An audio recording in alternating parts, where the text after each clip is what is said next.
Shanghai सहयोग संगठन देशों की वर्चुअल शिखर बैठक में प्रधानमंत्री नरेंद्र मोदी के आतंकवाद पर दिए बयान पर बौखलाया पाकिस्तान। कहा, पाकिस्तान आतंकवाद से लड़ने को लेकर प्रतिबद्ध, लेकिन राजनयिक हथियार के रूप में न किया जाए इस्तेमाल। पीएम मोदी का 2 दिवसीय काशी दौरे को लेकर सीएम योगी आदित्यनाथ ने जारी किए निर्देश। पीएम की अगवानी के लिए G20 की तरह सजाई गई काशी। 12,110 करोड़ की लागत की 29 परियोजनाओं की देंगे सौगात। यूनिफॉर्म सिविल कोड को लेकर all India Muslim personal law board की बैठक में बोर्ड के सभी सदस्य हुए शामिल। जनता से यूसीसी पर आपत्ति दर्ज कराने की अपील। एमपी के सीधी में हुए पेशाब कांड पर कांग्रेस नेता राहुल गांधी का बयान। कहा, बीजेपी का आदिवासियों और दलितों के प्रति नफरत का घिनौना चेहरा और असली चरित्र।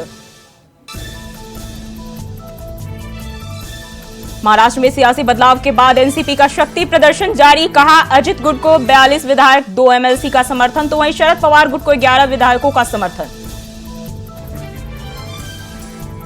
सुसपा के साथ गठबंधन के पहले शर्तों पर मंथन। केंद्रीय गृह मंत्री अमित शाह खुद रख रहे हैं नजर। उपचुनाव में अरुण राजभर पर दांव लगा सकती है बीजेपी। महाराष्ट्र की राजनीति से जुड़ी खबर, सूत्रों के मुताबिक मौजूदा घटनाक्रम से खुश नहीं सीएम शिंदे। राष्ट्रपति के साथ बैठक की रद्द।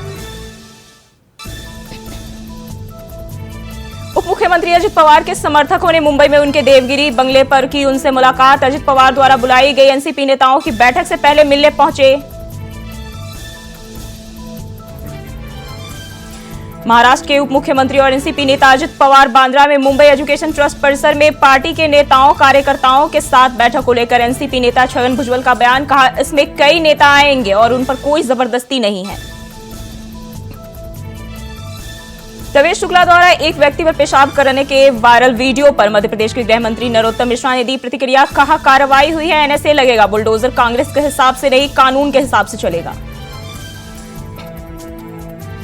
राजस्थान के प्रतापगढ़ में केंद्रीय मंत्री नितिन गडकरी का संबोधन। कहा, अब सारी गाड़ियां इथेनॉल पर चलेगी, जनता का भला होगा, किसान ऊर्जादाता बनेगा।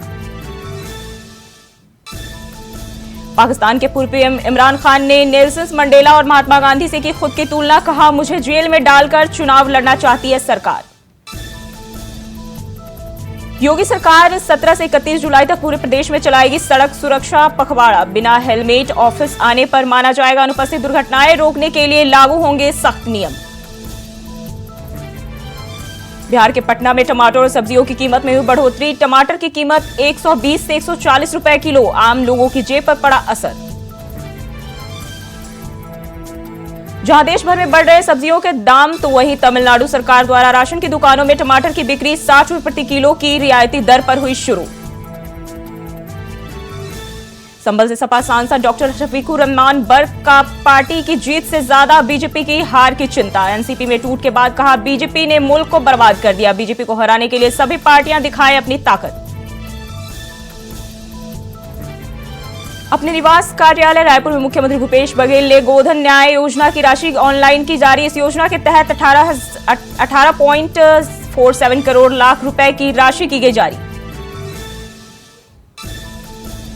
रायबरेली में चंद रुपए के लालच में डॉक्टर बना हैवान। निमोनिया से पीड़ित 2 साल के बच्चे को गलत इंजेक्शन लगाने से फैला गैंग्रीन रोग। पीड़ित पिता ने जिलाधिकारी से लगाई न्याय की गुहार।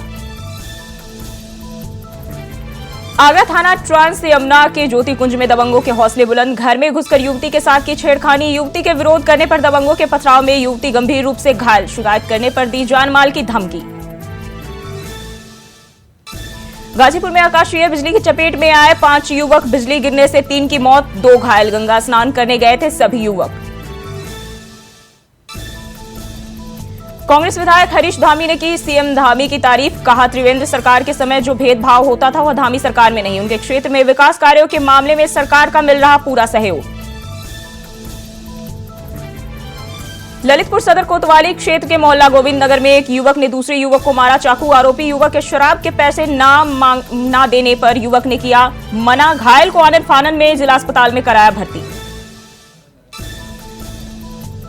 अमरोहा के सैद नंगली थाना क्षेत्र में पुलिस की 25,000 के इनामी बदमाश से मुठभेड़ के दौरान पुलिस की गोली लगने से एक बदमाश और एक सिपाही घायल। इलाज के लिए कराया सीएचसी में भर्ती।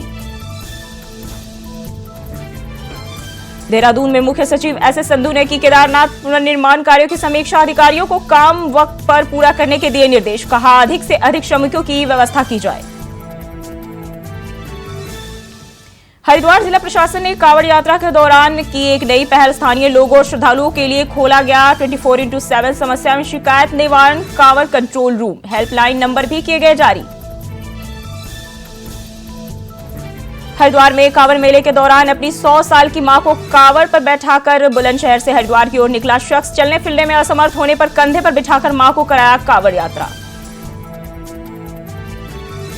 उत्तराखंड के बहुचर्चित अंकिता भंडारी हत्याकांड में आया नया मोड़। अंकिता के परिजनों की सरकारी वकील बदलने की मांग को लेकर पूर्व सीएम हरीश रावत की अगली सुनवाई पर उपवास में बैठने पर बीजेपी प्रवक्ता ने कसा तंज। कहा हरीश रावत लगातार अकेले ही उपवास करते नजर आते हैं। हरिद्वार में जिला प्रशासन द्वारा कांवड़ यात्रा को लेकर मुहैया कराई गई लाइट, पानी के साथ और भी कई सुविधाएं। गर्मी से राहत देने के लिए नगर निगम द्वारा जगह जगह लगाए गए पानी के फव्वारे। देहरादून डीएम सोनिका सिंह ने कांवड़ यात्रा को लेकर ऋषिकेश के कई स्थानों का किया निरीक्षण के दौरान व्यवस्थाएं दुरुस्त न मिलने पर डीएम ने संबंधित अधिकारियों को लगाई फटकार। जल्द से जल्द अव्यवस्था दूर करने के दिए निर्देश। देहरादून में बीजेपी विधायक के सोशल मीडिया पोस्ट से फिर गरमाई सियासत। टिहरी से बीजेपी विधायक किशोर उपाध्याय ने की प्रदेश के विकास खंडों का नए सिरे से परिसीमन करते हुए उनकी संख्या बढ़ाई जाने की मांग। कांग्रेस की मुख्य प्रदेश प्रवक्ता गरिमा दासोनी ने राज्य की धावी सरकार के 2 साल पूरे होने पर सरकार की उपलब्धियों को लेकर खड़े किए कई सवाल। कहा युवाओं को रोजगार देने में विफल हुई बीजेपी सरकार। उत्तराखंड बीजेपी प्रदेश प्रवक्ता विपिन कैंथोला ने हरक सिंह रावत पर कसा तंज। कहा हरक सिंह रावत कब अपने ही पार्टी के नेताओं को कटघरे में खड़ा कर दे यह कोई नहीं जानता। बीजेपी सरकार के 9 साल बेमिसाल के तहत जसपुर के दुल्हन पैलेस में बीजेपी कार्यकर्ताओं ने टिफिन बैठक का किया आयोजन। बैठक में सैकड़ों कार्यकर्ता हुए शामिल। इस दौरान मोदी सरकार की उपलब्धियों पर भी की गई चर्चा। नोएडा सेक्टर 100 के लोटस बुलवर्ड हाउसिंग सोसाइटी में 8वीं मंजिल से कूदकर छात्र ने किया सुसाइड। पढ़ाई की वजह से डिप्रेशन में था छात्र। सुसाइड नोट में माता पिता से मांगी माफी। आगरा के खीरागढ़ तहसील के एसडीएम कार्यालय के सामने एक महिला ने मिट्टी का तेल डालकर की आत्महत्या की कोशिश। मौके पर मौजूद लोगों ने महिला को रोका। जौनपुर में एक ही परिवार के 5 लोगों की दर्दनाक मौत से इलाके में मचा हड़कंप। पति ने पहले पत्नी को रॉड से मारा, फिर बच्चों की जान लेकर की आत्महत्या। शव को कब्जे में लेकर मामले की जांच में जुटी पुलिस। 7 जुलाई को प्रधानमंत्री नरेंद्र मोदी के आगमन को लेकर पुलिस अधीक्षक रेलवे गोरखपुर ने रेलवे स्टेशन का किया औचक निरीक्षण के बाद पाई गई कमियों को देखते हुए संबंधित अधिकारियों को दिए आवश्यक दिशा निर्देश। अलीगढ़ थाना चप्पल कस्बा जट्टारी चौकी के पास एक दुकान में लगी भीषण आग लगने से लाखों का सामान जलकर खाक।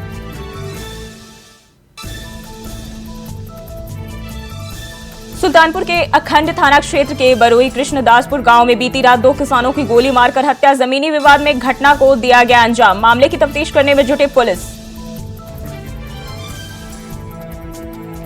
नोएडा के थाना सेक्टर 63 में पुलिस ने फर्जी कॉल सेंटर चलाने वाले 3 लोगों को किया गिरफ्तार। प्रधानमंत्री मुद्रा योजना, फाइनेंस, लोन और अन्य बैंकों से लोन दिलाने के नाम पर लोगों को कॉल कर उनसे ठगी करते थे ये आरोपी। हापुड़ के कपूरपुर थाना क्षेत्र में ओयो होटल की आड़ में देह व्यापार का धंधा। ग्रामीणों की शिकायत के बाद अधिकारियों की छापेमारी में 2 महिला समेत 6 लोग गिरफ्तार। भिलाई में छावनी थाना क्षेत्र के पावर हाउस में देर रात 2 गुटों में हुई जमकर मारपीट। बवाल के बाद लोगों ने की छावनी थाने का घेराव कर पुलिस से सख्त कार्रवाई की मांग। उत्तरकाशी के धरासू बंचोरा मोटर मार्ग पर मोरगी बैंड के पास एक कार दुर्घटनाग्रस्त। सड़क से अनियंत्रित होकर 400 मीटर खाई में गिरी कार। हादसे में 2 लोगों की मौत, 1 घायल।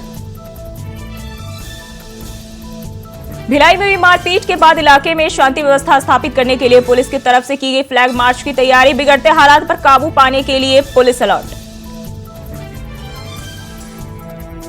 रामनगर के बाबा मंदिर में अज्ञात चोरों ने की भगवान बलराम के चांदी के मुकुट की चोरी। घटना से इलाके में मचा हड़कंप। मौके पर पहुंची पुलिस ने शुरू की मामले की जांच।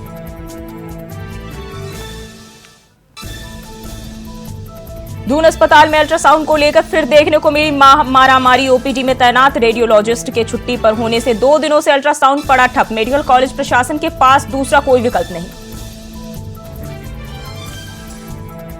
कानपुर के फजलगंज थाना क्षेत्र में देर रात में पिकअप गाड़ी से लूट की वारदात को दिया अंजाम। गाड़ी सहित ड्राइवर को बंधक बनाकर ले गए लुटेरे।